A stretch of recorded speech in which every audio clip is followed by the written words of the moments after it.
My son, pay attention to my wisdom. Listen carefully to my wise counsel. Then you will show discernment, and your lips will express what you've learned. For the lips of an immoral woman are as sweet as honey, and her mouth is smoother than oil. But in the end, she is as bitter as poison, as dangerous as a double-edged sword. Her feet go down to death. Her steps lead straight to the grave, for she cares nothing about the path to life. She staggers down a crooked trail and doesn't realize it. So now, my sons, listen to me. Never stray from what I'm about to say. Stay away from her. Don't go near the door of her house. If you do, you will lose your honor and will lose to merciless people all you have achieved. Strangers will consume your wealth, and someone else will enjoy the fruit of your labor. In the end, you will groan in anguish when disease consumes your body.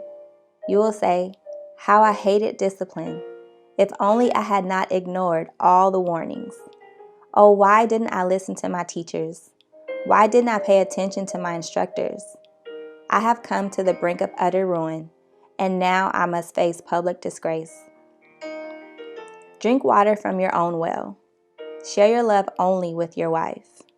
Why spill the water of your springs in the streets, having sex with just anyone? You should reserve it for yourselves. Never share it with strangers. Let your wife be a fountain of blessing for you. Rejoice in the wife of your youth. She is a loving deer, a graceful doe. Let her breast satisfy you always. May you always be captivated by her love. Why be captivated, my son, by an immoral woman, or fondle the breasts of a promiscuous woman? For the Lord sees clearly what a man does, examining every path he takes. An evil man is held captive by his own sins. They are ropes that catch and hold him. He will die for lack of self-control. He will be lost because of his great foolishness. Now I will read the commentary for Proverbs chapter 5. This immoral woman is a prostitute. Proverbs includes many warnings against illicit sex for several reasons. First, a prostitute's claim is used as an example of any temptation to do wrong or to leave the pursuit of wisdom. Second, sexual immorality of any kind was and still is extremely dangerous because it destroys family life, erodes a person's ability to love, degrades human beings, and turns them into objects, can lead to disease, and can result in unwanted children. Third, sexual immorality is against God's law. Any person should be on guard against those who use flattery and smooth talk that will lead him or her into sin. The best advice is to take a detour and even avoid conversation with such people. At the end of your life, it will be too late to ask for advice. When desire is fully activated, people don't want advice. They want satisfaction.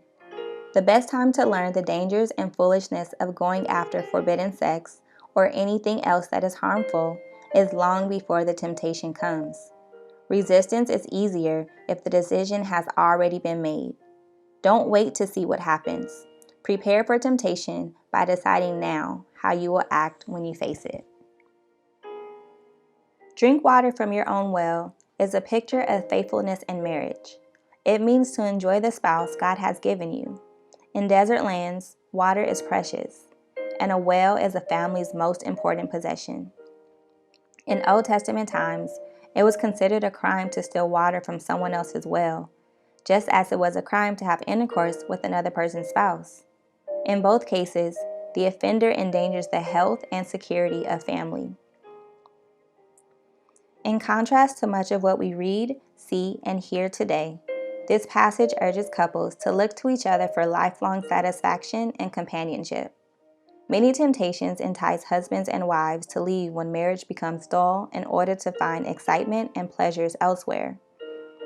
But God designed marriage and sanctified it, and only within this covenant relationship can we find real love and fulfillment. Don't let God's best for you be wasted on the illusion of greener pastures elsewhere. Instead, rejoice with your spouse as you give yourselves to God and to each other. God never intended marriage to become boring, lifeless, and dull. Sex is a gift God gives to married people for their mutual enjoyment. Real happiness comes when we decide to find pleasure in the spouse God has given us and to commit ourselves to meeting his or her needs. The real danger is in doubting that God knows and cares for us.